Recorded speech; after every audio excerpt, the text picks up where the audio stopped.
ജീവിതത്തിലെ ഞാൻ പഠിച്ച ഒരു പ്രധാനപ്പെട്ട ഒരു കാര്യം പറഞ്ഞു തരട്ടെ. എനിക്കറിയാവുന്നവരും ഒത്തിരി പേര് ഇങ്ങനെ തന്നെയാണ്. എനിക്കെല്ലാം അറിയാം എന്നൊരു ഭാവം അതാദ്യം തന്നെ എടുത്തു കളഞ്ഞാൽ നമ്മൾ ജീവിതത്തിൽ വിജയിക്കും കേട്ടോ. നമ്മുടെ മക്കളെ ഒന്ന് ശ്രദ്ധിച്ചു നോക്കിയേ. പഠിപ്പിക്കുന്ന കാര്യങ്ങളോ അല്ലെ പഠിക്കുന്ന കാര്യങ്ങളോ ചോദിച്ചിട്ടുണ്ടല്ലോ, എല്ലാം പാസ്സായതാന്നേ അവർ പറയുള്ളൂ. പക്ഷെ റിസൾട്ട് വരുമ്പോൾ അങ്ങനെ ആയിരിക്കുമോ? അതേപോലെ ജീവിതത്തിൽ സക്സസ് ആയവരോടൊന്ന് ചോദിച്ചു നോക്കിയേ. അവർ എല്ലാ പാഠങ്ങളും മറ്റുള്ളവരിൽ നിന്ന് പഠിച്ച ശേഷമാണ് അവർ സക്സസ് ആയത്.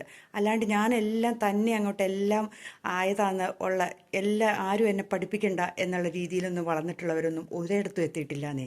അതൊരു അഹങ്കാരമെന്നോ അല്ലെങ്കിൽ ഒരു തൻ്റെ എടുത്തരമെന്നോ വേണമെങ്കിൽ പറയാം നമുക്ക്. അപ്പോൾ എന്താ ചെയ്യേണ്ടേ? നമുക്ക് ജീവിതത്തിൽ പലതും മനസ്സിലാക്കുക, എന്നിട്ട് നമ്മൾ മുന്നോട്ട് പോവുക. നമുക്കെല്ലാം അറിയാമെന്നുള്ള ഭാവം ആദ്യമേ എടുത്തു കളയുക. അങ്ങനെ ആരും ഈ ലോകത്ത് ജനിച്ചിട്ടില്ല. എല്ലാം അറിഞ്ഞവരൊന്നും ഇല്ല. എന്നും പഠിച്ചുകൊണ്ടിരിക്കണവരേ ഉള്ളൂ. ഒരു വീട്ടമ്മയാണെങ്കിൽ പോലും പുതിയ പുതിയ കാര്യങ്ങൾ അന്നന്ന് പഠിക്കുന്നവരാണ് ഇല്ലേ? നിങ്ങളൊന്ന് ചിന്തിച്ചു നോക്കിയേ. എന്നും നമ്മൾ പഠിക്കുന്ന വിദ്യാർത്ഥികളാണ്. എത്ര വയസ്സായാലും, അത് 90 വയസ്സായാൽ പോലും. അത് മാത്രം നമ്മൾ മനസ്സിലാക്കിയാൽ മതി. അല്ലാതെ എല്ലാം തികഞ്ഞവരായിട്ട് ആരുമില്ല എന്ന് വിചാരിക്കുക.